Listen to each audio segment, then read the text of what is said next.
Hello viewers, আপনি কি জানেন অটোক্যাডের মডিফাই অপশানে কিছু হিডেন টুল আছে যেগুলো কিন্তু 90% ইউজারই জানে না। আজকে আমি আপনাদেরকে দেখাবো এমন 5টি মডিফাই টুলস যেগুলো ব্যবহার করলে আপনাদের কাজ হবে আরও দ্রুত এবং আরও স্মার্ট। তো সেই মডিফাই টুলসগুলো কী চলুন জেনে নিই। তো ফার্স্টটা মডিফাই টুলসের ভিতরে প্রথম যে টুলসটা সেটা হচ্ছে লেন্থেন কমান্ড, এবং দ্বিতীয় নাম্বারের যে টুলসটা সেটা হচ্ছে ব্রেক অ্যাট পয়েন্ট কমান্ড, তৃতীয় নাম্বার যে টুলসটা সেটা হচ্ছে জয়েন কমান্ড, চতুর্থ নাম্বারে আমাদের যে টুলসটা সেটা হচ্ছে ওভারকিল কমান্ড, এবং লাস্ট আমাদের যে টুলস সেটা হচ্ছে স্ট্রেস কমান্ড। তো এই 5টা কমান্ড কিন্তু আমাদের কাজের স্পিড বাড়ানোর জন্য অনেক গুরুত্বপূর্ণ 5টা কমান্ড। এই কমান্ডগুলো আমরা যদি প্রফেশনাল ওয়েতে কাজ করতে চাই, কমান্ডগুলো শিখে কিন্তু আমরা খুব ভালো এবং দ্রুত কাজ করতে পারবো। তো প্রথমে আমরা লেন্থেন কমান্ড সম্পর্কে জানবো। লেন্থেন কমান্ডটা কী? তো আমি এখানে কিছু অবজেক্ট আগে থেকে ড্র করে রাখছি আপনাদের বোঝানোর সুবিধার্থে। তো লেন্থেন কমান্ডটা হচ্ছে আমাদের আমরা যদি কোনো ডিজাইন বা কোনো ড্র করে থাকি বা কোনো আর্ট ডিজাইন করে থাকি, তো সেক্ষেত্রে আমাদের ধরুন আমরা একটা লাইন ডিজাইন করলাম, তো লাইনটাকে আমরা নির্দিষ্ট অনুপাতে বাড়াতে বা কমাতে পারি এই লেন্থেন কমান্ড ইউজ করে। এবং আনুপাতিক হারে আপনি যদি পার্সেন্টেজ আকারেও বাড়াতে কমাতে চান, সেটাও কিন্তু এই লেন্থেন কমান্ড দিয়েই সম্ভব। অথবা আপনি নির্দিষ্ট দূরত্বে আপনি লাইনটাকে কেটে ফেলতে চান, বা নির্দিষ্ট দূরত্ব অনুযায়ী আপনি আমার মাপ জানা নেই, আমি নির্দিষ্ট দূরত্বে আমি এটাকে ছেটে ফেলতে চাই, সেটাও পারবো। অথবা নির্দিষ্ট দূরত্বে আমি এটাকে বাড়াতে চাই, সেটাও পারবো। তো চলুন আমরা শুরু করি। প্রথমে আমরা কম্পিউটার কিবোর্ড থেকে LEN লিখব। LEN লিখলে কিন্তু আমাদের এখানে লেন্থেন কমান্ডটা চলে আসবে। তো জাস্ট LEN লিখে এন্টার প্রেস করলাম। তো আমি আমার মডিফাই টুলস বার থেকেও আমি কিন্তু এই কমান্ডটা নিতে পারি। তো মডিফাই টুলস বারের ভিতরে থেকে আমার মাউস পয়েন্টটা যেখানে আছে এটা কিন্তু লেন্থেন কমান্ড। তো আপনারা যেখান থেকে ইচ্ছে আপনারা এই কমান্ডটাকে ইউজ করতে পারবেন। আমি কিবোর্ড থেকে ইউজ করব। LEN লিখে এন্টার প্রেস করলাম। এখন আমাদের ডিসপ্লেতে 4টা অপশন কিন্তু এখানে শো করবে। আপনি 4টা অপশন দিয়েই কিন্তু এই লাইনটাকে বাড়াতে কমাতে বা পার্সেন্টেজ আকারে কাজ করতে পারবেন। তো প্রথমটা অপশনটা হচ্ছে ডেল্টা। তো ডেল্টা আমরা কীভাবে ডেল্টা ইউজ করব? তো আমি প্রথম পয়েন্টে ক্লিক করলাম এবং লাস্ট পয়েন্টে ক্লিক করলাম। এখন আমি যেদিকে ইচ্ছা সেদিকে কিন্তু মানে যতটুকু আমি সিলেক্ট করলাম অতটুকু কিন্তু আমরা বাড়াতে পারবো। দুই সাইডেই, মানে যে কোনো সাইডে আমরা বাড়াতে পারবো। দেখুন এখন কিন্তু এখানে যতটুকু আমরা সিলেক্ট করছি ততটুকু কিন্তু বেড়ে গেল দুই সাইডেই। এবং সেকেন্ড যে অপশনটা আমরা দেখব সেটা হচ্ছে পার্সেন্টেজ। তো এখানে পার্সেন্টেজের উপরে ক্লিক করলাম। ক্লিক করার পর এখন আমি ধরুন এখান থেকে আমার প্রথম পয়েন্ট থেকে লাস্ট পয়েন্ট পর্যন্ত আমি এটাকে 100% ধরি। 100% যদি ধরি, তো ধরুন আমি এটাকে 120% বাড়াবো। তো 120% বাড়ানোর জন্য আমাদেরকে কিবোর্ড থেকে 120 লিখে এন্টার প্রেস করতে হবে। এখন আমি যে সাইডেই 120% বাড়াতে চাই সেইটাই যদি একবার ক্লিক করলে কিন্তু 120 মানে 20% এক্সট্রা বেড়ে যাবে। এবং উপর সাইডে যদি আমি ক্লিক করি তাহলে ও সাইডেও কিন্তু অপর সাইডেও কিন্তু 20% বেড়ে যাবে। তো এইভাবে আমরা পার্সেন্টেজ আকারে বাড়াতে পারি। অথবা আমি এখন যেহেতু বাড়াইলাম, এখন আমি কমাতে চাই, তো কমানোর ক্ষেত্রে কিন্তু আমার সেম ওই পার্সেন্টেজের ভিতরেই যেতে হবে। তো আমি পার্সেন্টেজের উপরে ক্লিক করলাম। এখন কিন্তু আমার লাইনটা 120% ড্র করা, তবে ধরুন আমি এটাকে এখন 80%-এ কেটে ফেলবো বা 80% করতে চাই। তো জাস্ট 80 লিখলাম, 80 লিখে এন্টার প্রেস করলাম। এখন লাস্ট পয়েন্টে ক্লিক করলাম, এখানে কিন্তু কমে গেল।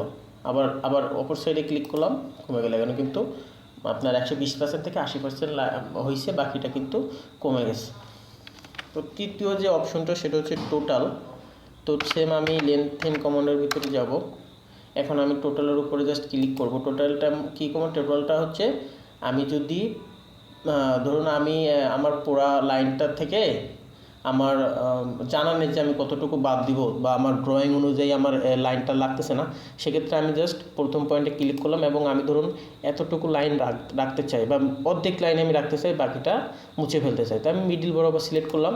মিডিল বরাবর সিলেক্ট করে জাস্ট যে সাইডে আমি রাখতে চাই সেই সাইডে ক্লিক করব। মানে যে সাইডে আমি মুছে ফেলতে চাই সেই সাইডে জাস্ট ক্লিক করব। এখন কিন্তু এটা কিন্তু চলে গেল, বা আমি যে পর্যন্ত সিলেক্ট করে রাখছিলাম অতটুকুই আছে, বাকিটা কিন্তু চলে গেছে। এবং এর পরের যে কমান্ডটা হলো সেটা হচ্ছে ডাইনামিক। তো ডাইনামিক কমান্ড হচ্ছে টোটালের অপোজিট কমান্ড। যে আমি টোটাল কমান্ড দিয়ে আমি যতটুকু মুছে ফেললাম অতটুকু আবার ডাইনামিক কমান্ড দিয়ে যদি আমি চাই, এটা কিন্তু ডাইনামিক কমান্ড ইউজ করে ওটাকে বাড়াতে পারবো। এখন কিন্তু লাইনটা বেড়ে গেল, আগের মতো হয়ে গেল। তো এই 4টা ছিল লেন্থেন কমান্ডের অপশন ছিল 4টা সম্পর্কে আমি আপনাদেরকে ডিটেলস বললাম। আপনারা অবশ্যই এভাবেই প্র্যাকটিস করবেন। এরপরে যেটা আমাদের টপিক ছিল সেটা হচ্ছে ব্রেক অ্যাট পয়েন্ট কমান্ড। তো ব্রেক পয়েন্ট আসলে কি, আমি ধরুন আমি একটা লাইন এখানে ড্র করলাম বা আমি একটা ডিজাইন এখানে ড্র করলাম, তো আমি নির্দিষ্ট পয়েন্ট বরাবর কেটে ফেলতে চাই বা মুছে ফেলতে চাই, নতুন করে আবার এখান থেকে আমরা ড্র করতে চাই, বা আমরা এই লাইনটাকে মিডিল বরাবর আলাদা করতে চাই, সেক্ষেত্রে কিন্তু আমাদের ব্রেক অ্যাট পয়েন্ট আমরা ইউজ করে কাজ করতে পারবো। তো এইটার সংক্ষিপ্ত কিবোর্ড হচ্ছে কিবোর্ড থেকে আমি BR লিখে জাস্ট এন্টার প্রেস করলে কিন্তু এই কমান্ডটা আমরা এখানে ইউজ করতে পারবো। অথবা মডিফাই টুলস থেকে আমাদের এখানে এই যে আমার মাউস পয়েন্টে যেটা দেখছেন এটা কিন্তু ইউজ করে আমরা ব্রেক করতে পারবো, ব্রেক পয়েন্ট করতে পারবো। তো আমি কিবোর্ড থেকে BR লিখে এন্টার প্রেস করলাম। এখন আমাকে সিলেক্ট করতে হবে যে আমি কোন পর্যন্ত লাইনটাকে কেটে ফেলতে চাই বা কোন পর্যন্ত লাইনটাকে ব্রেক ডাউন করতে চাই। তো এই প্রথম পয়েন্ট সিলেক্ট করলাম। এরপরে আমি ধরুন এতটুকু, মানে আমার যেখানে আমি লাস্ট পয়েন্ট শো করছি এতটুকু আমি কেটে ফেলতে চাই, জাস্ট ক্লিক করলে এতটুকু কিন্তু চলে যাবে, এখান থেকে কিন্তু ওই লাইনটা চলে গেছে। এখন কিন্তু আর ওই আগের এটা আমি মানে আমরা যখন ড্রয়িং করব তখন মাঝখান দিয়ে আমরা কিন্তু আমাদের এরকম লাইনটাকে কাটার প্রয়োজন হতে পারে, সেক্ষেত্রে আমরা এই কমান্ডটা ইউজ করব। এরপরে সেম আমাদের আবার ওই BR লিখলে আরও একটা অপশন আসবে, সেটা হচ্ছে ব্রেক পয়েন্ট। মানে আমরা একটা লাইনকে মিডিল বরাবর যদি আলাদা করতে চাই তখন আমাদেরকে ব্রেক পয়েন্টটা দরকার। তো আমি জাস্ট ব্রেক পয়েন্টের উপরে ক্লিক করলাম। এখন আমি আমার এই লাইনটা ধরুন আমি মিডিল বরাবর আলাদা করতে চাই, এটা এখন একটা লাইন মিডিল বরাবর আমি আলাদা করতে চাই। তো আমি প্রথম পয়েন্টে ক্লিক করলাম, এরপরে মিডিল বরাবর আরেকবার ক্লিক করলাম। এখন কিন্তু এই লাইনটা দুইটা হয়ে গেছে। আমি আপনাদের দেখাই, এটা একটা লাইন, এটা একটা লাইন, প্রথমে কিন্তু দুইটা আলাদা আলাদা লাইন ছিল। তো ব্রেক পয়েন্ট এবং ব্রেক ডাউন দুটো সম্পর্কে আমি আপনাদেরকে ধারণা দিলাম। এরপরে আমরা যে কমান্ডটা ইউজ করবো সেটা হচ্ছে জয়েন্ট কমান্ড। তো জয়েন্টের জন্য আমরা ধরুন আমি এই যে পয়েন্টটাকে ব্রেক করলাম বা এখান থেকে কেটে ফেললাম, তো এটাকে আবার আমি জয়েন করতে চাই। বা জয়েন্ট কমান্ড আমাদের মানে যখন আমরা ড্র করব, তো আমরা যদি এরকম লাইন আলাদা আলাদা করে ড্র করি, তো এই লাইনকে আমরা যদি জয়েন করতে চাই সেক্ষেত্রে আমাদের জয়েন্ট কমান্ডটা আমরা ইউজ করতে পারি। তো জয়েন্ট কমান্ডের সংক্ষেপে কিবোর্ড থেকে আমি জাস্ট যে লিখে যদি এন্টার প্রেস করি তাহলে কিন্তু আমরা এই কমান্ডটা নিতে পারবো। অথবা আমরা মডিফাই টুলসবার থেকে আমি যদি আমার পয়েন্টটা যেখানে দেখছেন এইটা মাউস পয়েন্টটা যেখানে ধরছি এটা কিন্তু জয়েন্ট কমান্ড, এখান থেকে আপনারা নিয়ে কাজ করতে পারেন। অথবা কিবোর্ড থেকে জাস্ট যে লিখে এন্টার প্রেস করবেন। এখন আমি যে লাইনটাকে জয়েন করতে চাই সেই লাইনটার উপরে ক্লিক করলাম এবং এন্টার করলাম। যে দুইটা লাইন মিডল বরাবর ক্লিক করলে এন্টার করলে কিন্তু লাইনটা জোড়া হয়ে যাবে। এখন কিন্তু দেখুন এখানে আমি যে এটাকে আগে কেটে ফেলছিলাম ব্রেক দিয়ে কমান্ড দিয়ে, এটা কিন্তু আমি এখন আবার জয়েন কমান্ড দিয়ে জোড়া দিয়ে দিলাম। তো এরপরে আমরা যে কমান্ডটা নিয়ে কাজ করবো সেটা হচ্ছে ওভারকিল কমান্ড। ওভারকিল কমান্ড আসলে কি, আমরা যে সময় মানে অনেক সময় ড্র করতে লাইন বা ডিজাইন ড্র করার সময় আমাদের মানে কিছু টেকনিক্যাল প্রবলেমের কারণে বা আমরা নিজেরাই কিছু আলাদা আলাদা লাইন ড্র করে ফেলি আমাদের ড্রয়িংয়ের ভিতরে। যেমন ধরুন আমি এখানে একটা রেক্ট্যাঙ্গুলার ড্র করছি লাইন দিয়ে, তো এখানে আমাদের আরও কিছু পয়েন্ট লাইন এখানে আলাদা ড্র হয়ে গেছে। আমি যদি সিলেক্ট করে আপনাদের দেখাই, এগুলো কিন্তু মানে কিছু আলাদা লাইন আর কি। এই লাইনগুলো আমাদেরকে মানে এরর চলে আসে আমরা যখন এই কাজ করি। তো এই লাইনগুলোকে ডিলিট করার জন্য আমরা ওভারকিল কমান্ডটা ইউজ করব। তো এই লাইনগুলো আসলে কিন্তু দেখা যায় না বা আলাদা আমরা যখন ড্রয়িং করি তখন আলাদা কিন্তু বোঝা যায় না। তো আমাদেরকে ওভারকিল কমান্ডটা ইউজ করে আমরা লাইনগুলো মানে অতিরিক্ত এই লাইনগুলো আমরা ডিলিট করে ফেলতে পারি। তো আমি জাস্ট সিলেক্ট করলাম এই ড্রয়িংটা, আমি ধরুন এইটাই আমার একটা ড্রয়িং, তো আমি এটা জাস্ট সিলেক্ট করলাম। সিলেক্ট করে এখন OVER বা আমি OV লিখলেই কিন্তু এখানে এই কমান্ডটা চলে আসবে। তো আমি এখন জাস্ট ক্লিক করব। ক্লিক করলে আমার ডিসপ্লেতে এরকম একটা ইন্টারফেস চলে আসবে। এখন এখানে যদি সেই লাইনগুলো কালারিং করা থাকে তো কালার সিলেক্ট করতে হবে, যদি না থাকে তাহলে কিন্তু আমাদের কালারিং সিলেক্ট করার দরকার নেই। তো আমি এখানে জাস্ট ওকে ক্লিক করলাম। এখন কিন্তু এখানে আমার যে আগে যে লাইনগুলো শো করছিল মানে অতিরিক্ত কিছু লাইন যেটা আমার দরকার না, ওই লাইনগুলো কিন্তু এখন আর নাই, এটা কিন্তু চলে গেছে। তো আমরা এই ওভারকিল কমান্ডের মাধ্যমে এই লাইনগুলো অতিরিক্ত লাইনগুলো আমরা মুছে ফেলতে পারি। অথবা এইটা আমি কিবোর্ড থেকে দেখাইছি, এটা আমি মডিফাই টুলসবার থেকে আমরা কিন্তু এই যে আমার মাউস পয়েন্টার যেখানে আছে এটা কিন্তু ওভারকিল কমান্ড, এখান থেকে আমরা নিতে পারি। তো আমরা এই কমান্ডের মাধ্যমে আমাদের যে অতিরিক্ত বা ডুপ্লিকেট লাইন যেটা আমরা মানে অনেক সময় ভুল করে ড্রয়িং করে ফেলি, ড্র করে ফেলি, ওই লাইনগুলো আমরা মুছতে পারবো। তো লাস্ট আমরা যে কমান্ডটা নিয়ে কথা বলবো সেটা হচ্ছে স্ট্রেস কমান্ড। তো স্ট্রেস কমান্ড আসলে কি?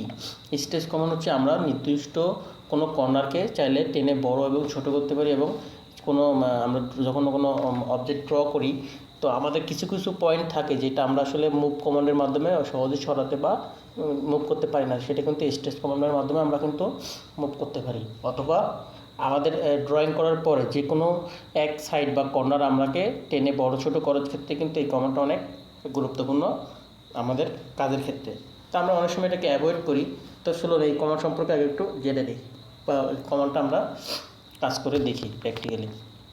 তো আমি এই কম্পিউটার কিবোর্ড থেকে এস লিখলাম, এস লিখে জাস্ট এন্টার প্রেস করলে কিন্তু স্ট্রেস কমান্ডটা আমরা নিতে পারবো। অথবা আমাদের মডিফাই টুলসবারের ভিতরে আছে, যে আমার মাউস পয়েন্টার যেখানে দেখছেন এটা কিন্তু স্ট্রেস কমান্ড। তো আমি এস লিখে এন্টার প্রেস করলাম। এখন আমি ধরুন এই কর্নারটুকু আমি টেনে বড় ছোটো করতে চাই, আমি এই কর্নারটুকু সিলেক্ট করলাম, কর্নারটুকু সিলেক্ট করে এন্টার প্রেস করলাম। এখন এই কোণাটা আমি যেদিকে চাই সেদিকে কিন্তু টেনে বড়, অথবা ধরুন আমি কর্নার বরাবর নিতে চাই, তাই কর্নারের উপরে ক্লিক করলে কিন্তু এটা নিতে পারবো, কর্নার বরাবর নিতে পারবো। অথবা আমি আবার এস লিখে এন্টার প্রেস করলাম, এখন উপরে এন্টার প্রেস করলাম, এখন উপরে নিতে চাই, সাইডে নিতে চাই, ডানে বাই যেদিকে চাই কিন্তু কর্নারটাকে সরাতে বা লড়াতে পারবো। এবং স্ট্রেস কমান্ডে আমরা টোটাল পয়েন্টটাকে যদি সিলেক্ট করি তাহলে এন্টার প্রেস করলে কিন্তু এটা উপরে ডানে বায়ে যে কোনো দিকে আমরা এটাকে মুভ করাতে পারবো। এক কমান্ডের ভিতরে কিন্তু কয়েকটা অপশনে আমরা কাজ করতে পারি। তো আমি আবার স্ট্রেস কমান্ড নিলাম, নিয়ে আমি এই রাইট সাইডটা সিলেক্ট করে নিলাম, আমার অবজেক্টের রাইট সাইডটা সিলেক্ট করে আমি জাস্ট এন্টার প্রেস করবো। এখন রাইট সাইডটাও আমরা কিন্তু টেনে প্রসারিত করতে পারবো বা বাড়াতে পারবো, যতটুকু পর্যন্ত আমাদের দরকার সেই পর্যন্ত আমরা টেনে বড় ছোটো করতে পারবো। তো আজকের ভিডিও এই পর্যন্তই ছিল। তো আজকের ভিডিওতে আমরা যে 5টা টুল সম্পর্কে জানলাম, এটা আসলে আমরা বারবার প্র্যাকটিস করবেন। যদি আমরা এই প্র্যাকটিস করে যদি আমরা টুলসগুলো ভালোভাবে শিখতে পারি, তা আমাদের যখন প্রফেশনালি আমরা যখন কাজ করব তো আমাদের কাজ কিন্তু অনেক ফাস্ট আর স্মার্ট করে দেবে এই টুলসগুলো, এবং আমাদের অনেক হেল্প করবে। যদি ভিডিওটা ভালো লাগে অবশ্যই লাইক কমেন্ট করবেন, এবং চ্যানেলটাতে কিন্তু সাবস্ক্রাইব করতে ভুলবেন না। আরও নতুন নতুন অটোক্যাড টিপস তো অবশ্যই আমাদের সাথে থাকুন। সবাইকে ধন্যবাদ।